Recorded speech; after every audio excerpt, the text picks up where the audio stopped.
Nous enchaînons à présent sur un workshop qui est proposé par Google, dont la thématique est Solutions Google, repenser votre digital workplace pour le travail hybride. Et on va se pencher du coup sur l'expertise de Google en matière de modern workspace. Et quoi de plus évident pour commencer ce workshop que de faire une recherche Google. Les recherches Google portant sur le thème travailler à la maison ont été 16 fois plus nombreuses l'année dernière en raison de l'épidémie de Covid-19. Un questionnement qui anime autant les collaborateurs que les entreprises. Comment dès lors repenser son digital workspace pour le travail hybride? Pour en parler, j'ai le plaisir d'être avec Emmanuel Quatrefages, spécialiste éducation et solutions chez Inmac W Store, qui va nous détailler l'expertise Google, partenaire de l'événement et de Inmac W Store sur ces questionnements entreprises aujourd'hui sur le modern workplace. Emmanuel Quatrefages qui est avec nous en duplex. Bonjour Emmanuel, est-ce que vous m'entendez bien? Bonjour Nicolas. Oui, bonjour Nicolas, merci beaucoup. Est-ce que vous m'entendez aussi? On vous entend bien et vous êtes sur un fond similaire derrière vous à celui que j'ai derrière moi. On voit également Chrome et Inmac W Store qui sont incrustés derrière vous. On va donc parler un petit peu de ce travail hybride et de la façon dont Google repense un petit peu, ou aide en tout cas les entreprises à repenser le digital workplace. Première question, Emmanuel Quatrefages, le télétravail est une réalité aujourd'hui. On parle même de travail hybride et c'est bien parti pour durer. Vous confirmez? Alors, comme vous le voyez, Nicolas, on est en duplex, donc le côté télétravail est en plein, on est en plein dedans. En live dans cet événement, on est en plein dedans, voilà. Donc oui, je ne suis pas devin et je ne suis pas journaliste comme vous, mais si je m'appuie sur quelques chiffres comme des études récentes de 2020, on est en gros sur un cadre sur 5, un dirigeant sur 5 qui se dit que de toute façon, on a une petite chance de revenir comme avant, mais ça veut dire que les 4 autres pensent concrètement que tout ça va durer. On a aussi, sur la France, pour parler vraiment de notre territoire français, plus de 2/3 des collaborateurs qui ont été questionnés en février 2021, donc c'est vraiment tout récent, qui se disent que là, pour le coup, il va falloir développer certaines compétences, certaines appétences à l'utilisation d'applications parce que le télétravail pour eux est quelque chose de durable et de bien installé. Dernier petit chiffre aussi que je peux vous partager, c'est qu'aujourd'hui, on est à 88% des employés de bureau, c'est quand même assez énorme comme chiffre, qui ont émis le souhait de pouvoir choisir de travailler chez eux ou au bureau. Donc, vous avez mentionné le mot hybride. Pour moi, il est fondamental, il est central. Il ne faut pas parler de télétravail sans côté hybride. Le télétravail tout seul, non, n'est pas parti pour durer. Par contre, un télétravail bien pensé et hybride, celui-là, à mon avis, il est bien parti pour durer.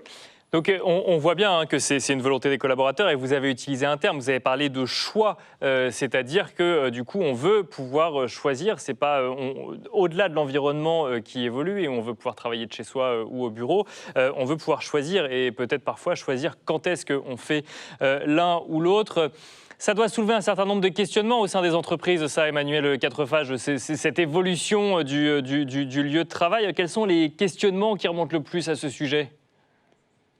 Alors pour les divers secteurs qu'on a la chance d'accompagner, que ce soit l'éducation, l'industrie, la santé et autres, comme les travaux publics, les transports, etc., on est en fait avec je dirais 3 questions assez flagrantes et qui remontent de façon très, très fréquente. Mais les 3 peuvent s'unifier avec l'idée que le monde du travail aujourd'hui se transforme de façon inédite.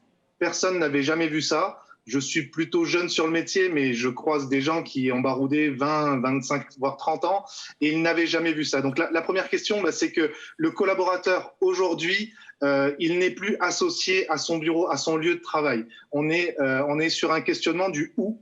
On est vraiment sur le côté, mais aujourd'hui, en tant que travailleur, est-ce que tu as vraiment besoin d'être derrière un bureau? Est-ce que tu as vraiment besoin d'être tout le temps derrière un même lieu unique?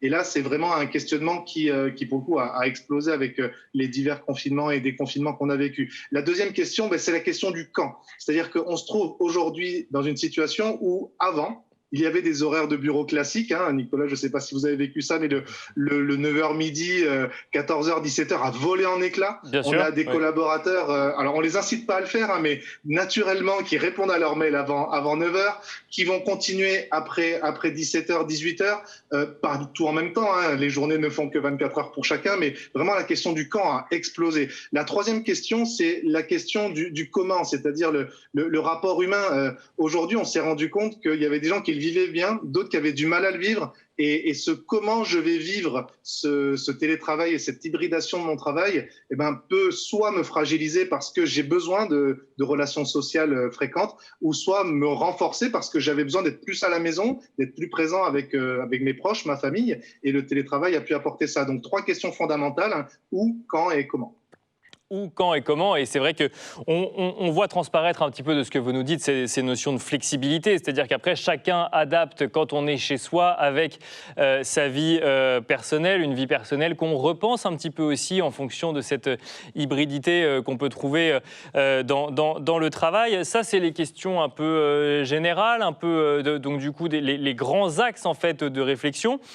L'entreprise, elle doit proposer des solutions concrètes à ses collaborateurs et elle doit les proposer dès aujourd'hui. Elle a déjà commencé à le faire depuis un certain nombre de mois, voire maintenant on peut parler d'années.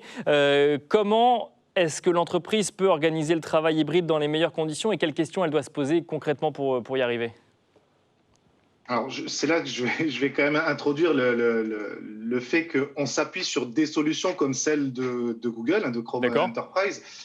Pour répondre à cette question, il y a le côté j'ai besoin en tant que collaborateur d'un outil qui soit flexible à mon action de travail. C'est-à-dire qu'il faut être capable de dire à mon collaborateur tu as devant toi un panel d'appareils, tu vas pas avoir le même que Jean Dupont, toi Marc Durand, parce que tu fais pas tout à fait les mêmes choses. Et donc, avec une unité d'OS, on va pouvoir proposer une variété de solutions, que ce soit le côté appareil, donc le côté autour des Chromebooks, autour des Chromebox, et puis le côté utilisation logicielle, donc autour de la Google Workspace, qui va être intimement liée. Il faut aussi pouvoir organiser le travail avec du gain de temps. Je ne peux pas proposer à un collaborateur de perdre 3 jours de travail à comprendre ce que je veux de lui en lui donnant un nouvel outil et en lui donnant on va dire des process de travail. Donc il faut que ce soit pratique, quoi. Il faut que ce soit même rapide et fluide, si je comprends bien. Il faut que l'adoption soit immédiate. Simple et fluide.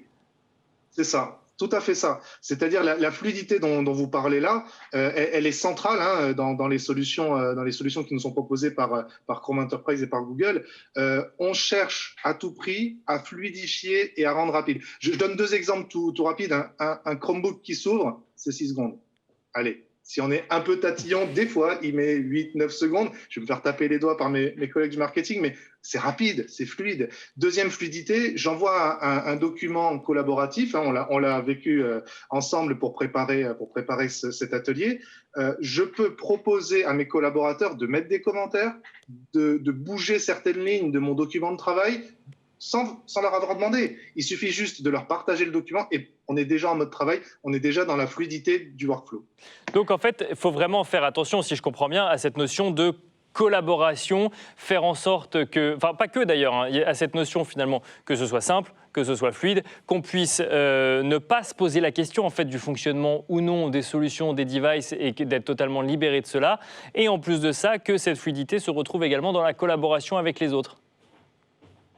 C'est tout à fait ça. Alors, ne pas se poser la question de oui, c'est un doux rêve et j'aimerais y arriver.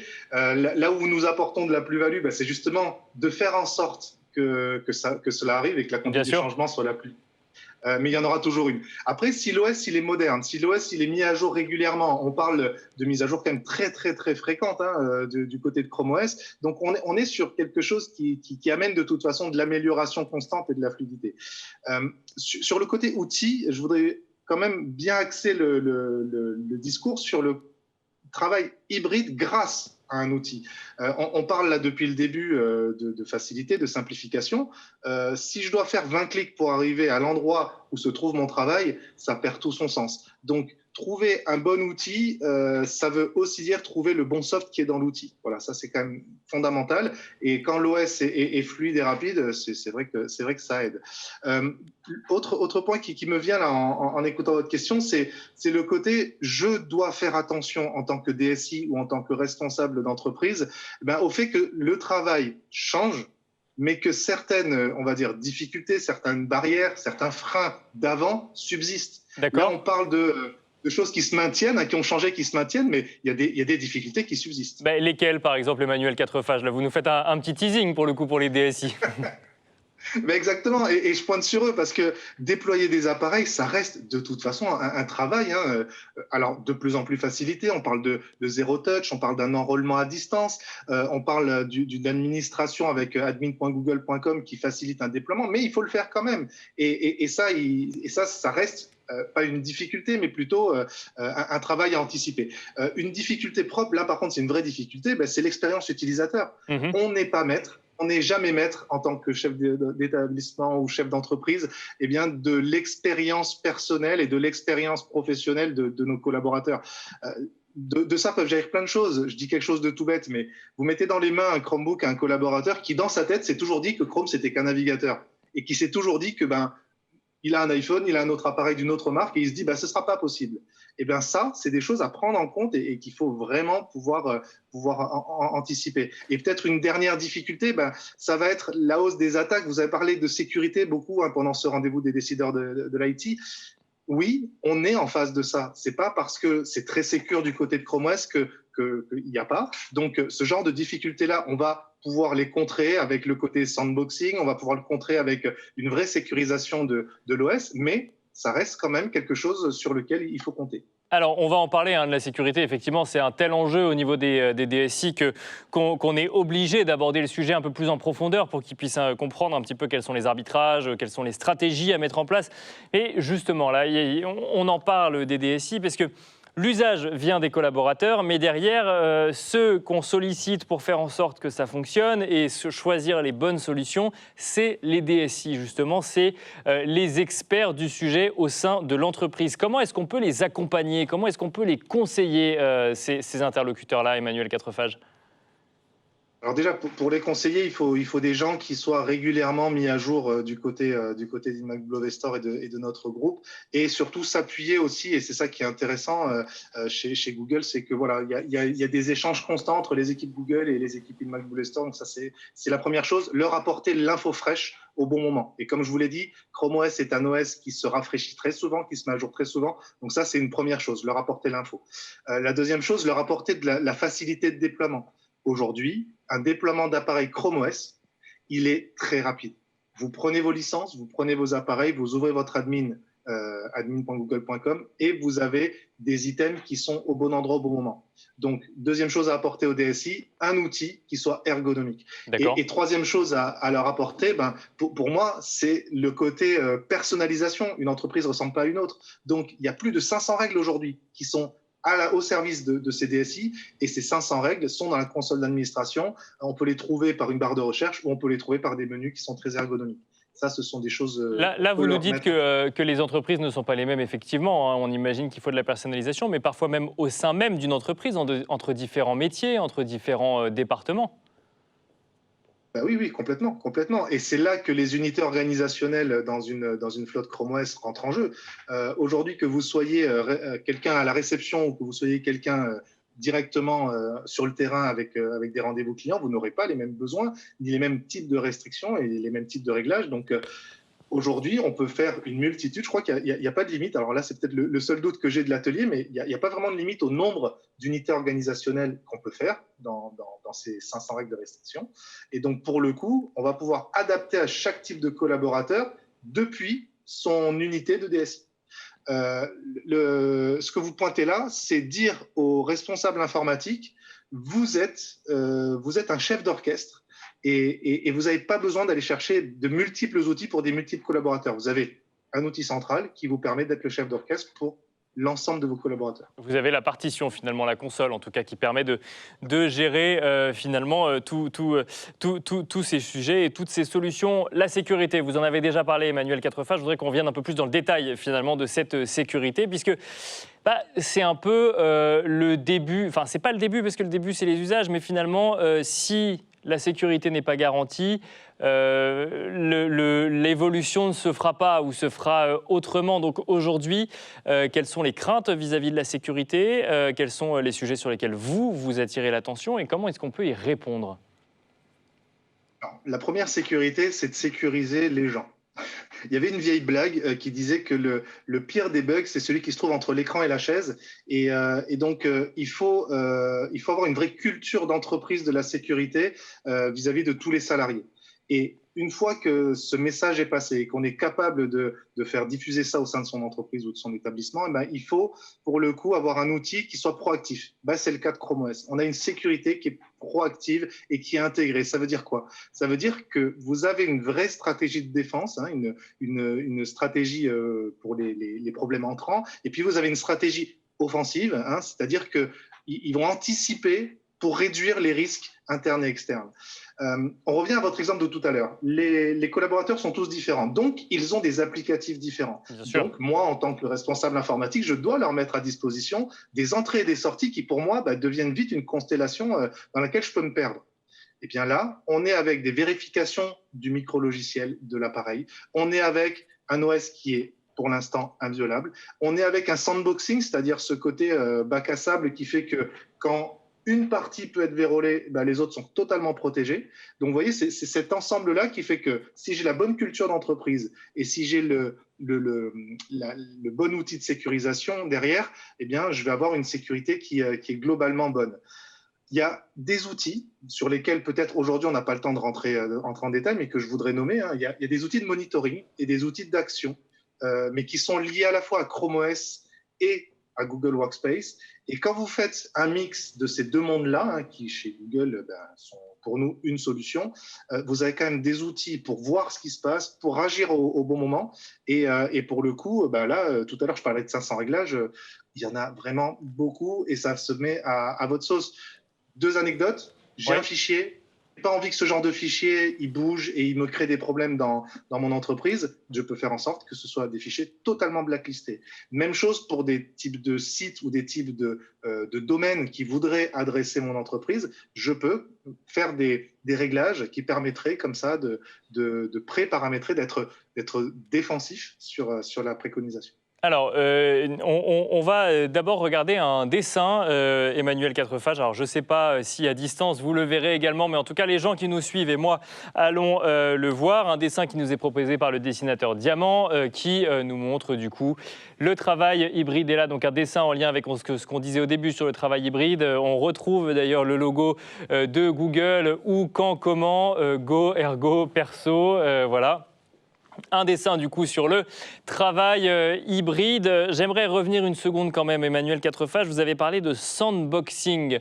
On imagine qu'il y a un certain nombre de gens qui savent de quoi on parle quand on parle de sandboxing derrière la caméra et l'écran. Peut-être un mot quand même sur ce que c'est et sur ce que ça permet. Alors le sandboxing, c'est pas un principe qui est propre à Chrome OS, hein, déjà. C'est un principe qui fait que alors j'aime bien parler d'univers quand je fais des sessions. Ça fait en sorte que une application, un logiciel, soit un univers dans l'univers de votre ordinateur ou de votre système. C'est-à-dire que chaque petite application, donc prenons l'exemple de Google Docs, de Google Sheets, de Google Slides et de toutes les petites solutions bureautiques, hein, pour prendre cet exemple-là, eh bien, elles sont, on va dire, bien séparées, bien protégées les unes des autres. C'est ça le sandboxing. Chacune est un bac à sable. Bac à sable parce que dedans, je peux en faire ce que je veux. Je ne sais pas si vous vous souvenez de l'époque, Nicolas, où vous jouiez au bac à sable, mais quand on rentre dans un bac à sable, le principe, c'est de faire ce qu'on veut. On peut construire ce qu'on veut, effectivement. Ouais. On construit ce qu'on veut, voilà. Le sable est quand même la base. Donc, c'est vraiment ça l'idée. Je vais dans une application pour construire, pour être créatif, pour être productif. Par contre, il y a bien tout autour, souvenez-vous, hein, dans votre cours de récréation, il y avait des morceaux de bois qui empêchaient que ce sable aille à l'extérieur dans la cour de récréation. Et bien, c'est exactement pareil. Ce que vous allez fabriquer là, votre sable de créativité et de production va rester dans l'application elle-même. Voilà. Alors, petite chose, parce que peut-être Bien sûr. les gens qui connaissent vont dire « Oh, il en parle mal ». Il peut exister des ponts, mais c'est vous qui restez maître de ces ponts. C'est-à-dire que s'il doit y avoir des liens entre les bacs à sable, vous avez des pop-up, des messages qui apparaissent, et c'est à vous de dire « Est-ce que tu veux faire un petit trou entre le bac à sable de gauche et le bac à sable de droite pour que le sable communique ?» Oui, c'est possible, mais c'est toujours sur ce principe-là. Donc ça, c'était pour le volet sécurité. On a parlé du coup des solutions, on a parlé de l'expérience utilisateur, on a parlé de la fluidité, on a parlé des questionnements des entreprises. Il y a j'allais dire un énorme sujet, mais oui, un énorme sujet au sein des entreprises au-delà de la sécurité. Et quand on est dans un environnement qui nous rassure, c'est celui de la collaboration. Et la collaboration, ça va plus loin que simplement tenir une réunion à distance à un instant T, entre une heure de début et une heure de fin. C'est pouvoir gérer en équipe sur le long terme des projets, les faire avancer et délivrer au bout d'un moment. Comment est-ce qu'on y répond efficacement aujourd'hui dans la configuration actuelle et dans la configuration qu'on essaye de construire pour demain?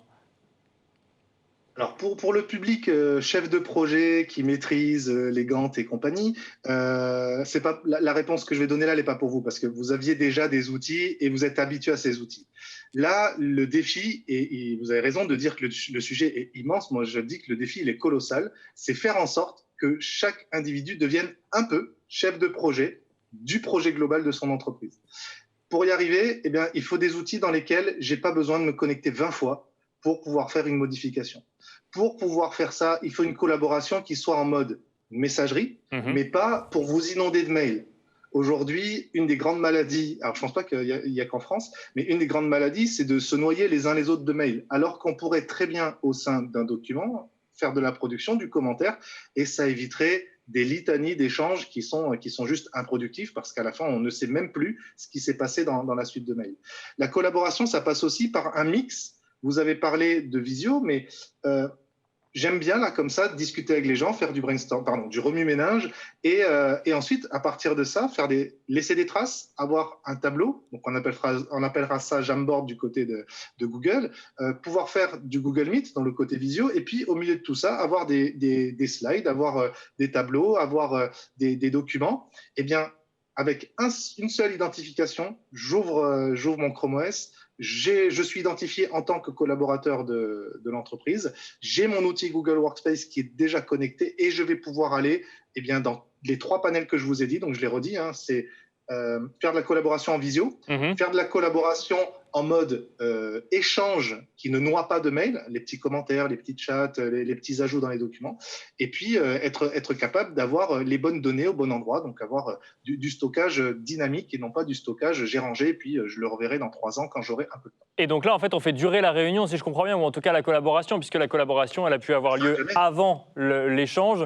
et ensuite, elle continue après. Vous parliez de slides, effectivement, on peut les modifier après. Le Jamboard dont vous parliez, effectivement, on peut échanger des idées au-delà de la réunion. Si on est 50 dans une réunion et qu'il y en avait 3 qui ne pouvaient pas se connecter, finalement, ils pourront quand même découvrir ce qu'on s'est dit par la suite. C'est tout ça, en fait, que permettent ces nouveaux outils, et c'est ça qui est indispensable aujourd'hui à l'environnement de travail hybride. Bien sûr, bien sûr. Alors, pas faire travailler les gens 24/24. Bien sûr. C'est-à-dire que quand je dis que le travail ne s'arrête jamais, c'est que oui, lui, le travail ne s'arrête jamais. Nous, il faut qu'on s'arrête de temps en temps. Le droit à déconnexion est fondamental. Mais le projet dont on parle, lui, va pouvoir avoir une continuité et c'est ça qui est formidable. C'est-à-dire que vous allez pouvoir rebondir sur ce projet-là avec, je répète, un outil qui est fluide, un outil qui est flexible, c'est-à-dire qui va s'adapter à vos actions. Et puis, à votre mode de pensée, tout à l'heure, votre dessinateur, lui, son mode de pensée, c'est le crayon et le dessin. Moi, le mien, là, en ce moment, c'est plutôt la voix et l'oral. Eh bien, il faut que ces deux-là puissent s'unir dans un projet. Et là, concrètement, quand vous mixez Chrome OS Enterprise et quand vous mixez Google Workspace avec, vous avez un début de mise en projet sans rentrer dans des logiciels qui, je répète, sont bons pour ceux qui savent l'utiliser, mais pour 9 personnes sur 10, étaient complètement inaccessibles. Aujourd'hui, tout ça, c'est accessible. Un mot rapide, Emmanuel Quatrefages, de l'adoption des technologies. Parce qu'en fait, on peut mettre à disposition toutes les technologies qu'on veut. On peut être convaincu par tous les partenaires qu'on veut. Il faut que ces technologies soient adoptées facilement derrière par les équipes. Oui. Et c'est là un axe fort de notre groupe. Et c'est, je crois, grâce à ça que je l'ai rejoint aussi il y a quelques temps. C'est le côté accompagnement. On pousse pas des cartons pour pousser des cartons, on donne pas des solutions pour dire allez, elle est bonne, mais parce que je t'ai dit qu'elle était bonne. Non, non, c'est que là, on a compris l'usage et les besoins que vous aviez, et derrière, il faut une conduite du changement, il faut un accompagnement, il faut une vraie écoute des utilisateurs finaux. Et ce qui est très drôle, c'est que tout ce dont on vient de parler juste avant, le côté collaboration entre pairs, entre cadres et salariés, et ben ça, c'est possible aussi entre entreprises qui nous font confiance et notre groupe. On est capable de se mettre en mode projet de leur conduite de changement. Je veux pour exemple le fait que quand on vient faire une formation, un accompagnement, on laisse un Google Form. Ce Google Form, il est dynamique parce que c'est grâce à ça qu'on va faire un petit tableau de suivi. Avec ce tableau de suivi, on sait, c'est pas pour se cirer les pompes, hein, on va se dire ce qui va et on va se dire ce qu'il faut améliorer.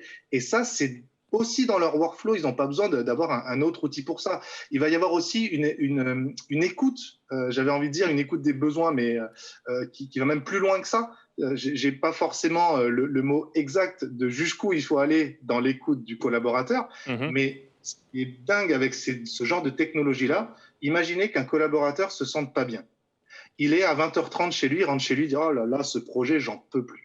Eh bien, être capable de l'accompagner juste parce que dans un petit chat, il aura dit écoutez, vous êtes mon accompagnateur, là, voilà, ce qu'on vient de me donner à faire, je suis complètement perdu. Et grâce à 2-3 mots dans un chat, quand on se réveille le matin et puis qu'à 8h, 8h15, on lui donne les 2-3 petits conseils qui font qu'il enlève son caillou numérique de sa chaussure, là, on est vraiment dans de l'adoption de technologie par le collaborateur et c'est gagnant-gagnant. C'est gagnant pour notre groupe parce que c'est une solution avec service, as a service, c'est comme dit le terme actuellement. Bien sûr. Et c'est aussi gagnant pour l'entreprise et le collaborateur qui va pouvoir avancer sans ce côté psychologie numérique qui fait mal des fois. Alors Emmanuel Le Quatrefages, vous avez fait mention de notre dessinateur Diamant tout à l'heure qui est en train de travailler sur un dessin pour justement un petit clin d'œil à ce que vous nous disiez, un dessin qui va apparaître à l'écran tout de suite, voilà, et on voit un bac à sable tout simplement, mais un bac à sable Google finalement. Je ne sais pas si vous le voyez Emmanuel, le dessin. Oui, je le vois, il est très bien. Déjà bravo à lui parce qu'il dessine bien et vite. Vous avez réussi à vous trouver finalement. C'est exactement ça. Alors, ce qui est très drôle dans le G, je ne sais pas s'il l'a fait exprès, mais c'est vraiment ça. C'est-à-dire que c'est un bac à sable qui a vocation à être figé, d'accord, mais qui en fait ne l'est pas. Et la partie ouverte du G vous permet d'aller l'ouvrir vers l'autre, celui que vous voulez. Ouais, c'est ça qui... Eh bien, on va conclure là-dessus. Je ne vois pas de meilleure conclusion que la réaction sur ce dessin. Merci beaucoup, Emmanuel Le Quatrefages, pour votre expertise à distance. Du coup, on est connecté. On est dans un événement connecté. On est connecté dans un environnement hybride. Merci, Emmanuel Quatrefages. Je rappelle que vous êtes spécialiste éducation et solutions chez Inmac W Store. Merci également à vous de nous avoir suivis en direct. Et je vous donne rendez-vous dans quelques instants pour un nouveau workshop.